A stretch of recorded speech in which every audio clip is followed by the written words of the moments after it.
This podcast is developed by BridgeBio to educate ourselves and the public about living with a rare disease. Since our guests aren't scripted and are free to speak their minds, their views and opinions do not necessarily reflect the views and policy of BridgeBio Pharma. This is part one of a heartfelt two-part series about ALS, or Lou Gehrig's disease. Thanks for joining us.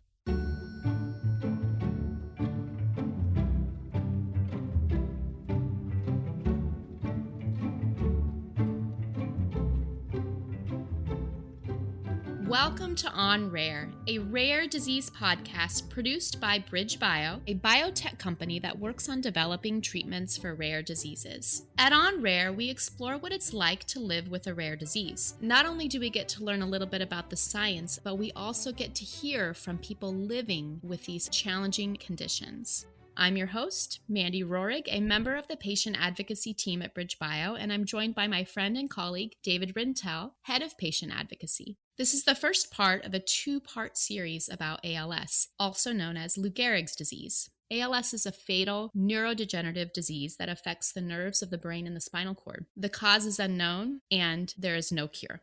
We will talk with Beth and Holly, two women whose husbands have died of ALS. Before we visit with Beth and Holly, David will have a conversation with Dr. Rachel Groth to give us a little bit more information and some insight about what ALS is and how it impacts the body. Hi, David. Hi, Mandy. I'm very pleased to welcome Rachel Groth to the podcast. Rachel is a scientist and leads drug discovery at BridgeBio and affiliates. She's a wonderful, intelligent colleague, and I always learn from talking to her. Welcome, Rachel. Thanks for joining us on the podcast. Thanks, David. Great to be here. So ALS is an interesting rare disease, which is amyotrophic lateral sclerosis. It's become fairly well known through the Ice Bucket Challenge, but I think most people don't really understand what ALS is. If you could just walk us through the basics, we would really appreciate it. So what is ALS? Yeah, so ALS, also referred to as Lou Gehrig's disease or motor neuron disease, is a devastating, fatal neurodegenerative disease. It's characterized by the selective and progressive loss of motor neurons, which are cells in your brain and spinal cord that control your muscle movement. The average age at the time of diagnosis is 55 years old. There are about 15,000 people living with ALS in the US, and it's estimated that, by the time they start to experience the signs and symptoms of the disease, 50 to 70% of their motor neurons are already non-functional. And as the disease progresses, it results in paralysis of nearly all skeletal muscles, really robbing people of their independence. And death typically results within 3 to 5 years after onset, most often from respiratory failure. Yeah, it is devastating and devastatingly rapid. Rachel, there are different kinds of neurons, and ALS has an impact on motor neurons. What other kind of neurons are there, just so we know a little bit more about this?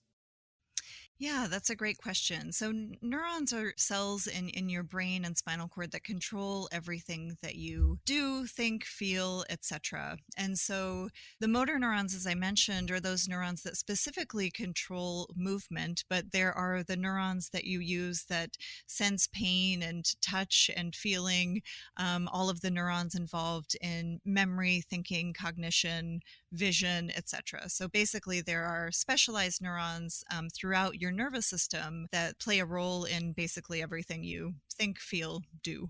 Would it be the case that people living with ALS lose their ability to control their muscles, but their other functions are still operational, for example, memory and cognition? That's correct. And this is one of the very interesting things about ALS is why it is selectively targeting these motor neurons. So there are upper motor neurons, those are the neurons in your brain, and then the lower motor neurons, those in your spinal cord, and together forming those pathways that, when you decide to move, are helping you move. So both voluntary movement, but also involuntary movement. What usually results in death is respiratory failure. So, the muscles that are allowing you to breathe are affected. Mm-hmm. How does ALS stop the motor neurons from working correctly? What happens? Yeah, there are many different theories. In general, we know that the motor neurons are selectively dying. We don't know exactly the cause of why they are dying, and neurons don't regenerate. And so once they're lost, they're lost. And without those cells to control your muscle movement, you're no longer able to move. What do we know about why some people get ALS and others don't? What are the causes or the possible causes of ALS? We don't know for sure. There are some hints based on the biology of a protein called TDP43, which we know accumulates in the cell body of motor neurons, and that might cause some detrimental effects. But that's just one of the features, and we don't know the driving force. In nearly all cases of ALS, the disease seems to occur at random with no clearly associated risk factors, no family history of the disease. Um, there are a small percentage, about 5 to 10% of all ALS cases, that are familial, which means that an individual inherits the disease from a parent. But again, this is a very small percentage. It's my understanding that ALS is a very challenging condition to treat. Is that because we don't really understand the disease very well, or are there known factors that make it so difficult to develop treatments for ALS? I think it's challenging for a number of reasons. As I mentioned, by the time you're diagnosed, 50 to 70% of your motor neurons, as we've estimated, are already gone. And so once they're gone, getting those back becomes impossible. So it's really about preserving the remaining neurons that are there. The issue there is that the disease is so rapidly progressive. The other very tricky part about ALS is the diagnosis. There's no single test that provides definitive diagnosis of ALS. It's primarily a diagnosis of exclusion. Unfortunately, for this type of diagnosis of exclusion, the diagnosis often takes 9 to 12 months. And given that death typically occurs 3 to 5 years after onset, this is another significant amount of that remaining time that one has before they even know that they have the disease. This is just so difficult for families where a member of a family is affected. It sounds like much of the disease process has been going on for a while. By the time a person is diagnosed, there have been already losses that are significant, and so far there is really no effective treatment. And that's still true, isn't it, Rachel? Yeah, that's correct. There are 3 drugs approved by the FDA for the treatment of ALS. Riluzole, which has been shown to increase survival by 2 to 3 months. Edaravone, which has been shown to reduce the decline in daily functioning.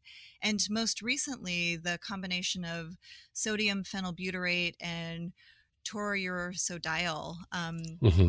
These drugs appear to have really modest benefits, and so there clearly remains a dire unmet need for the development of new therapies to really transform the treatment of ALS by improving survival, motor neuron function, and quality of life measures. Although there are some medicines that have been approved, they have limited value in extending life. So it's a challenging condition for both families, individuals with ALS, and for scientists who are trying to develop medicines that really could make a difference to patients and families. What gives us hope, though, are the increasing number of tools we have to study the basic disease biology and the number of people who are working on it, the great work from the patient advocacy groups, and our ability to utilize patient samples to help make new discoveries. So although there's no doubt this is an extremely challenging disease to treat, we are certainly hopeful and will continue to work to find meaningful therapies for patients. Rachel, you and other scientists are the hope for families, and your work is really appreciated by them and by us. Thank you very much for this very clear explanation of a complicated and highly mysterious condition. Thank you, David.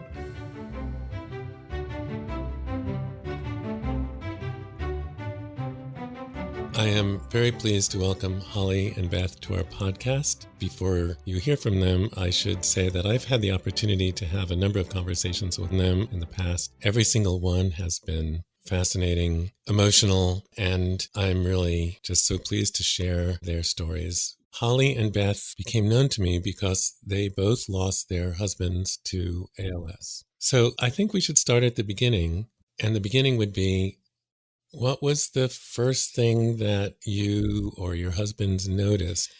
Okay, so for Carl and I, we were diving in Indonesia, and he's a big diver and I'm not. I was there sitting on the beach, and he commented that he was having trouble zipping up his zipper on his wetsuit. And he is an engineer and very aware of all this kind of stuff. And he never did acknowledge that also on that trip, he had trouble sealing his underwater camera and thrashed his underwater camera and ruined it, which he never actually acknowledged. But in hindsight, again, that would be hand movements that were changing for him in his right hand.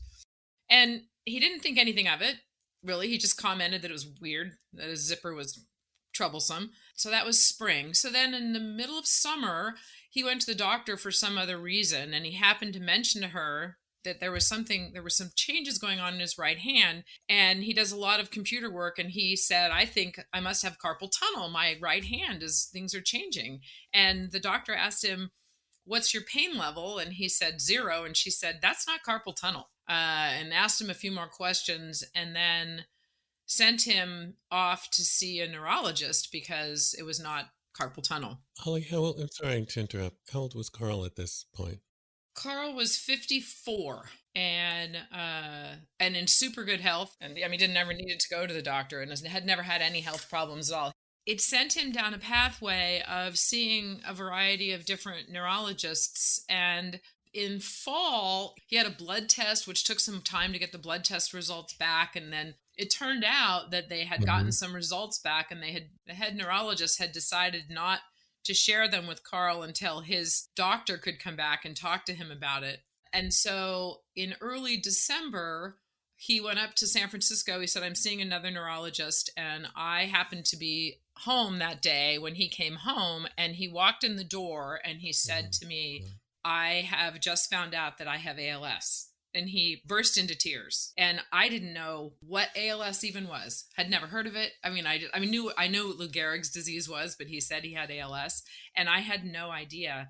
And I burst into tears because he was crying, and it was this complete and utter shock and sadness. And so I'm looking it up, and we're both just sitting there thinking, what are we going to do now? What do we do with this information? That was our first experience with ALS. I didn't know anyone who had ALS. It was right before the Christmas holiday. We called our daughters and he shared with them that he had ALS. Then we flew to Kentucky, where he's from, for Christmas to share with his family, his siblings and his mom, that he had ALS. And it was excruciating because what we had learned by then was that there was nothing really you could do. And they didn't know how long, what was going to happen, what his trajectory would be. So for us, the next step was to go and get a second opinion. So Carl was going to his medical appointments, and you weren't really kept up to date on them, and he didn't suggest that you come. And do you have any idea why that was, or is that his usual, or? That's a really good question. And it makes sense in the framework of he and I have been together for 30 plus years by then. And he's not sick and I'm not sick. And he was taking care of business, going to try to unravel this thorny thing of kind of what was bothering him. But he had no pain. He had nothing that set off any alarms for me. It turns out in hindsight that in about mid-November, they had come back and said from our blood results, there are like 15 things that you could have. And we're going to go through and give you a diagnosis by elimination. The last one being ALS, because if you have ALS, there's nothing we can do and we don't know anything about it. So I think between November and December, when they had gone through and done all the rest of these tests, he had been reading about it and learning about it. But he didn't tell me because in Carl's optimistic way, he's a super optimist. And he said, well, there was no reason to tell you and have you dragged through this worry while they went through this process of elimination. So maybe he was protecting you. In his way, he was protecting me, and I did not know until December 13th. Yeah. You know, the memory of that day was just, when someone asked me about ALS, I said, it's shocking and it's sad. And you have this feeling like the world just flipped on its head. Yeah. You're blindsided by it. And I guess that is almost always the case one way or another, even if you, like Carl, had some expectation that that was a possibility. I'm curious to know either what Carl shared with you or what you later learned, but it seemed clear that the person giving the diagnosis said, well, there's no treatment, but did they say anything more about what you and Carl should expect to happen at that point? What he told me on that same day was that we needed to choose a comprehensive care clinic. So you would go to one place to see all the different support people that you would need for this disease, although they don't really have anything for it. And they suggested that we get a family therapist, which I love therapy. I've been in therapy. I think it's a great thing. Carl hated therapy, and it was probably one of the most challenging things we did was to try to get him to go to therapy. Fortunately for him, the person that we saw after seeing us a couple of times said, "You guys have an amazing relationship. I'm happy to meet with you, but you're not missing any components in this particular arena that will make it harder for you to work as a team and as a family through this disease." So you were advised to go to a comprehensive care center and to get a family therapist, but it doesn't sound like you were given much of a roadmap about what to expect in the future. No. What we ended up doing, as I said, was going to get a second opinion, and we went to another clinic and flew to this place, and the outcome was with them, oh yeah, you have ALS. You have it everywhere. They actually had Carl and me go into a room and lay down on a table, and they could shine a light, and you could see the fasciculations in his arms and in his body and in his legs.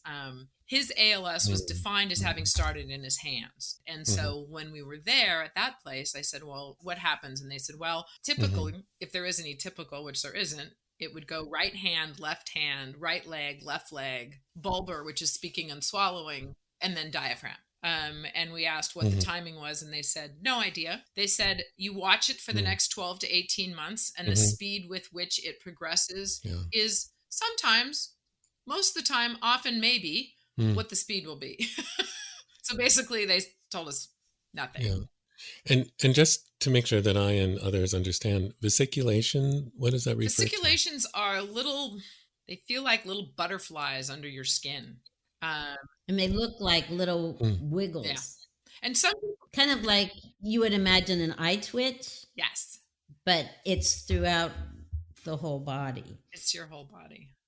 And some people have them and see them and feel them, and some people don't. But they were super visual to us, which Carl's diagnosis, by elimination, but what they were able to see was he had some nerve degeneration in his neck and in his arms and in his legs. So they could see it in those three places from the beginning. Yeah. But it was a very slow process. So I actually want to ask Beth to talk a little bit about Chris's about his diagnosis, because it was so different than Carl's. Yeah, Beth. So our story, background to our story is that Chris was an executive administrator for a major medical center. So we were right in the thick of the medical community. He had a disc problem probably 20 years prior with some residual foot drop. Fast forward to mid-2015-ish, his foot drop suddenly got bad. So the first thing they did was thinking it's some stenosis in the spine. They did a little surgery. Then he was having a little shoulder problem. So there were these kind of red herrings. But I would say within 9 months of his diagnosis, he started having speech problems, and he did a lot of public speaking. So they did some vocal cord injections. He saw a speech pathologist. Nothing seemed to work. He had several EMGs, which is the electromyogram, looking for neurodegeneration, but nothing was a red flag there. We were up skiing in the high altitude in December of 2017, and he had trouble breathing. He has a history of asthma, which is what we attributed to. Didn't think anything of it went back up skiing 3 months later, happened again. And I said, well, you need to go see your pulmonologist because this doesn't make sense. And he went and had pulmonary function tests, which were greatly diminished, and was sent back to the neurologist that he had seen probably a year or two before. And it was at actually that visit where the fasciculations that Holly's talking about, you could see full body. And they said, we think you have ALS. We're going to do another EMG. I have a family history of my father had multiple sclerosis, but he was initially diagnosed with ALS. So I said very loudly that I wanted also a second opinion, although I was totally convinced that he had ALS. So he was diagnosed in March of 2018. He was 67 years old. Was that exacerbation of the foot drop the first sign? He was diagnosed with the bulbar form, which is because of his speech and his swallow. It is, to my understanding, the more aggressive and more fast-moving form. Certainly, once he was diagnosed in March, I would say by June, his speech was diminished to the point that he was very hard to understand. His was certainly faster moving. He was on the non-invasive vent within, I think, about 4 months of his diagnosis. Yeah. So, Beth, the process of Chris's diagnosis was really different. And here he was the leader of a major medical center, but it sounds like the initial symptoms were kind of addressed as if they may not be related. So he had disc problems, so I guess maybe foot drop could have been connected to it. But absolutely hard to imagine that problems with speech would be connected to a disc problem. But I wonder what you think about it now and how all of these things were viewed.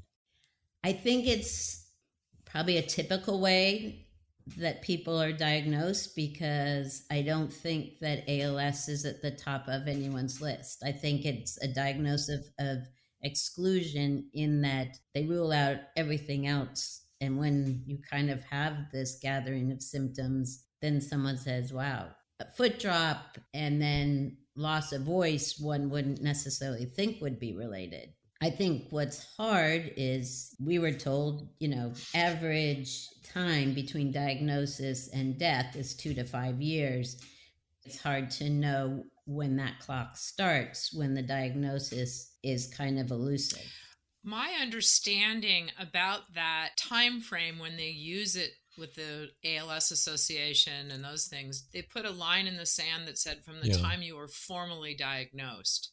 So for Carl, that would have been in December 2013. And then Beth and I have had lots of conversations and talked to other people about, in hindsight, the indicators that may have been leading toward ALS. But again, as Beth says, it's not the first thing people even think of. And in 2013, it really wasn't. I mean, then ironically, the ice bucket challenge happened right after Carl was diagnosed. And all of a sudden, at least it was more on people's minds. Before that, it was, the people had said this to me all the time. Oh, Carl's going to be, he's a gearhead and an engineer. He's going to be just like Stephen Hawking. He could live 50 years. And people had two data points. Lou Gehrig. And Stephen Hawking's, for people like my kids, when people would say, "Oh, Lou Gehrig," they didn't even know who Lou Gehrig was. So time has gone by between Lou Gehrig's announcement, then Stephen Hawking's, and then now we're all of a sudden hearing a lot more about ALS.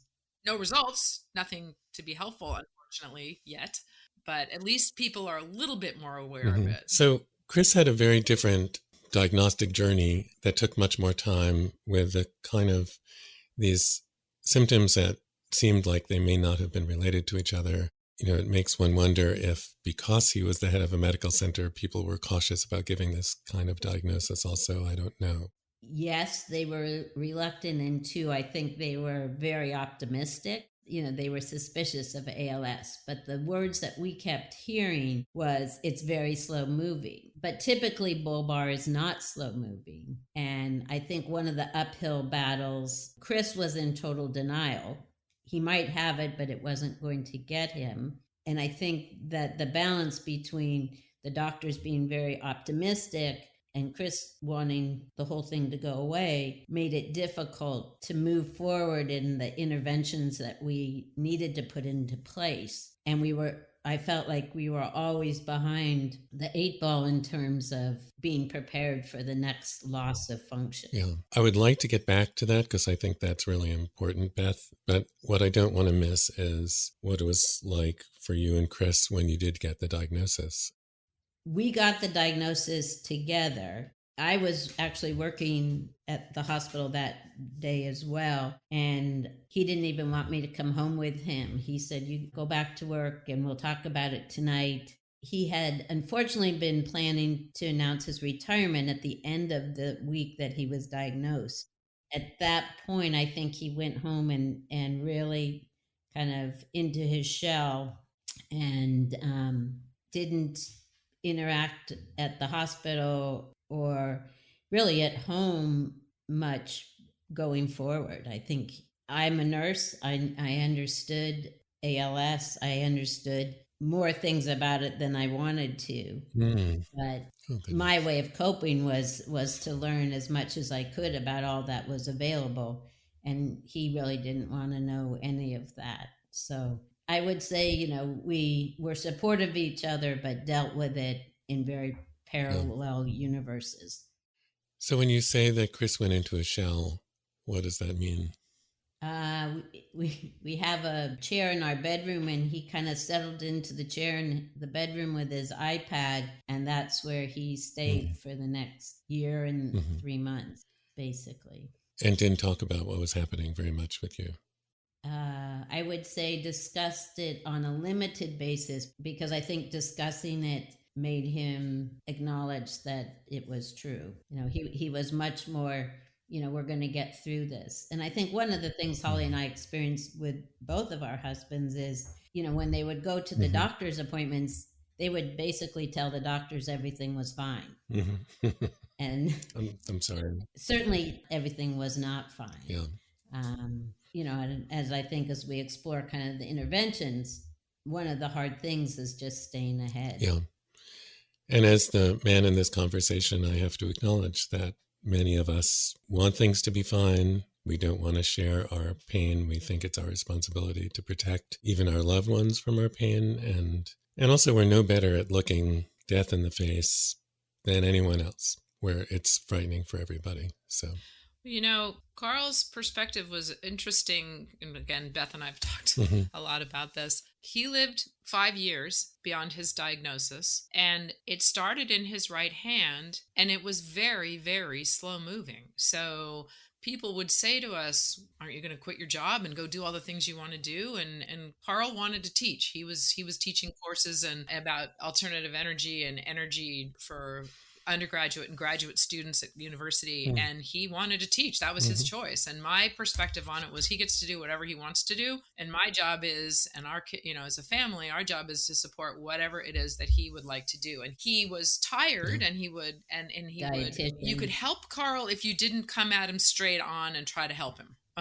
He had some teaching assistants who started carrying he had always had props for all the courses that he taught. They would take the things to class for him so that he didn't have to drag that stuff to class for him. But so his way of dealing with it was he taught for 2 years. We traveled a lot. We had already traveled as a family, but I asked him where I wanted to go. So we did a couple more dive trips. There was one dive trip that he said, "I'm not going to go. It's a 10-day full-on dive trip." I didn't go on this one. It was a boat trip where you do somewhere between 30 and 40 dives a day. He loved diving. So I said, just go.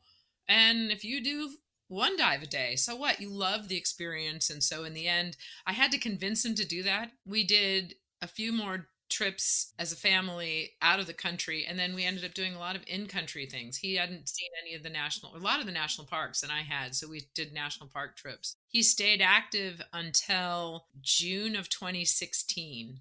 And at which point he came home one day and sat down in a chair and then finally acknowledged, well, he didn't really acknowledge, but his body made him acknowledge that he was really out of breath and tired. And that's when he started actually using the non-invasive ventilator that they had given him way earlier, that he would have me cover up with a towel. I'm not going to see it.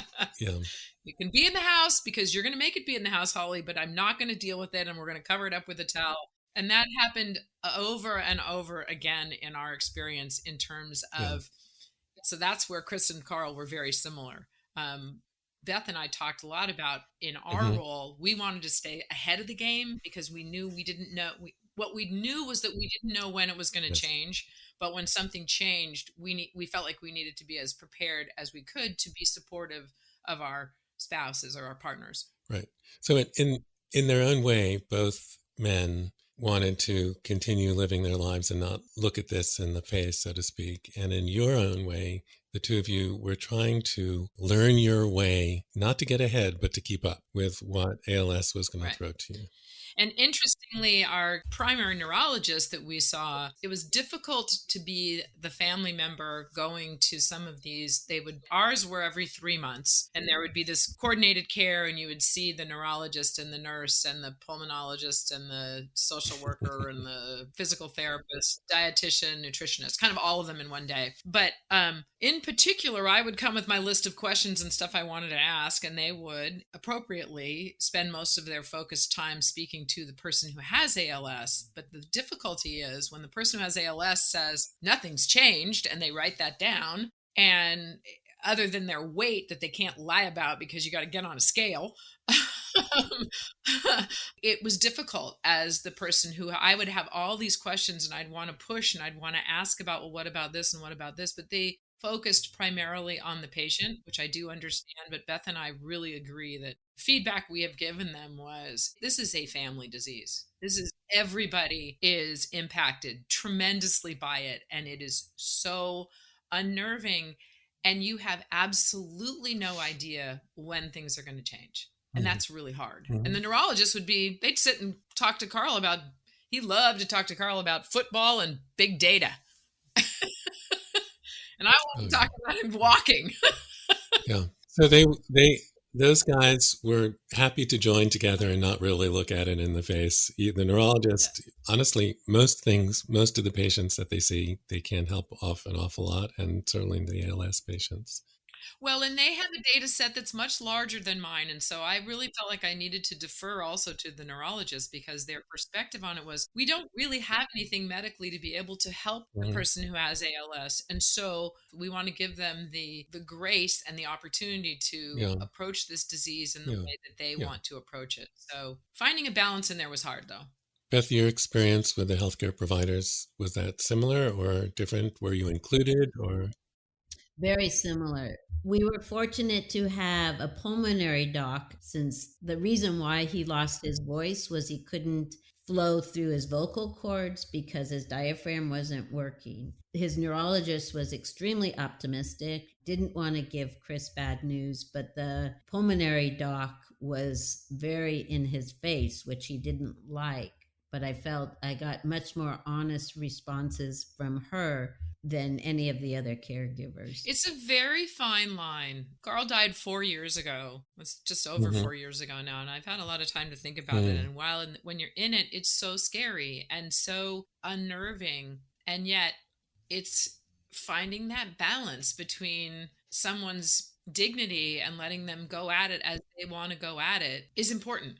It's really important. And the further I get away from it, the more I understand it. I think Beth and I have talked. I think the person for me across the board in the 5 years that was the most helpful was a social worker that we met only when Carl was really in advanced stages. He didn't like her either. He didn't want to talk to her at all. But she was so helpful to me and to my family. And I think that, if I could wave a magic wand, I would suggest that every coordinated care get a super, super seasoned social worker who works with people who are at end stage of life and who understands ALS. That's what I would do. Yeah. I personally also appreciate that you want to give a person, the patient, respect to deal with it as they wish.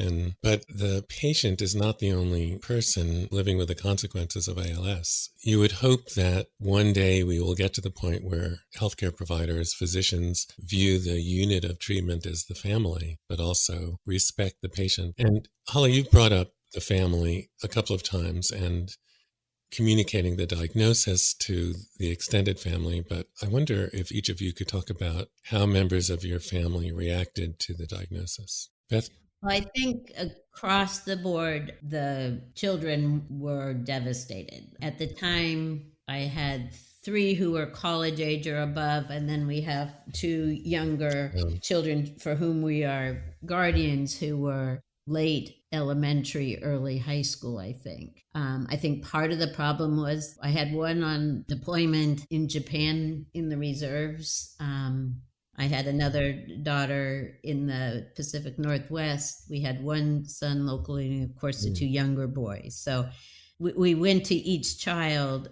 Chris was not able to be involved in the conversation. So I had a conversation with each of the kids on my own. He, I think the greatest loss for him was knowing he was really enjoying our adult children. And I think the concept that he would not be around to promote that relationship was absolutely, he stopped him in his steps. And the kids who were out of town, that's got to have been hard for them. I think it was his sadness. Yeah. I could only imagine what it was like to be, I'm sure, pulled, wanting to be home, but also having responsibilities in a life elsewhere. Holly, what about your family? So both of my kids at the time lived locally. They were 22 and 24. Both had graduated from college. One was in San Francisco. Tyler, my younger daughter, we went out to dinner the night he was diagnosed, and he told her. And then he called Haley, who lives in San Francisco, and she's a teacher, and he said he wanted to come up and have drinks with her, which she thought was kind of weird because he didn't do that. But it was really fun. They went out to some really cool place, and then he said, I have something to tell you. And so our family is such that we traveled a lot together. We live in a small house. So they'd spend a lot of time, with their dad. And so their choice and their desire was to continue to do that. And as I mentioned, we did a lot of trips. We traveled. Carl had some things he wanted to do. It was a little harder. They're grown-ups. They have, partners in their lives. And so we would set up, he, for example, wanted to do the Grand Canyon, Bryce and Zion. And I set up a trip for us to be able to do all of those and got space in the room so that the girls could come with us, but then just told them, this is when we're there. If you want to come to all or part of this, we'd be happy to have you. But I couldn't even fathom trying to make it fit with everybody else's schedules. And they wanted to be with their dad and be with us and do stuff. And so they would always figure it out and show up. And so we had some really, really additional quality time. We loved to travel together as a foursome, so it was really fun. And we really enjoyed that time together. And then my older daughter, 2 years or so into it, her partner was admitted to an MD Ph.D. program in another state, and they came down together. And he said, I don't know what to do. And Carl said, you need to go do this. You need to live your life. What we agreed was that we would fly her home anytime she wanted to come home, and we meant it. She came home certainly once a month and sometimes once every 3 weeks. And as things got a little worse, she came every couple of weeks. When she would come into town, interestingly, she would stay at our house and be with her dad. My other daughter, who lived close, could come and go as she wanted to. And so she would come over, but invariably it was very interesting in hindsight to watch. She would come over, but she would do what kids do, get on their phone, start talking. She'd be there for 30 or 40 minutes. You could tell the room started getting a little uncomfortable for her. She'd get up, she'd pick a fight with me, slam the door, and leave. And it took me a while to realize and to really be able to accept that and understand that she just was having a really hard time. She could spend time with her dad, but then it would get to be too much. And the only way she could get out of it was to, pick a fight. And then he and I would look at each other and go, wow, that was interesting. And she'd slam the door. They both dealt with it a little differently. My older daughter, who would fly down, said she would cry on the plane all the way home.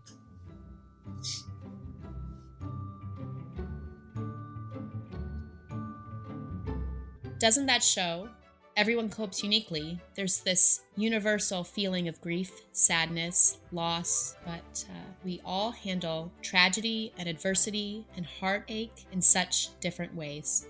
Let's pause here and wrap up this first part of our 2-part series about ALS with Holly and Beth.